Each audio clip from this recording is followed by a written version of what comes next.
స్థానంలో ఉన్నది ఎవరైనా అంటే దృష్టి దోషం అనేది కేవలం మనుషుల వల్లనే కాదు, ప్రమద గణాలు కొన్ని ఉంటాయి, దుష్ట గణాలు ప్రమద గణాలు కొన్ని ఉంటాయి. వాటి వలన వీరికి ఎలాంటి దృష్టి దోషం కలగకుండా ఉండడానికి మాత్రమే బాసిక ధారణ అనేది చేస్తారు. దానితో పాటు కంకణ ధారణ, అధూతపత్రం శుభలగ్న కంకణం, పిశాచరోయస్య అభివృద్ధి కంకణం, లక్ష్మీ నృసింహస్య కటాక్ష కంకణం, కటోమి దంపత్యో అభివృద్ధి కంకణం.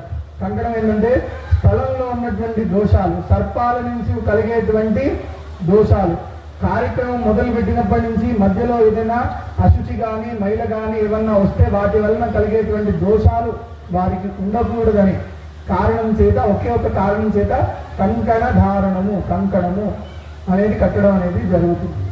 ఇలా మిగిలిన వాళ్ళందరూ కూడా కంకణాలు ఇచ్చేసి కంకణ దేవరాజ సకలారాధనీ స్వచ్ఛతమస్తు. ఇప్పటి వరకు బాసిక ధారణ, కంకణ ధారణ, వివాహంలోకి ఇప్పుడు అడుగు పెట్టడం అనేది జరుగుతుంది.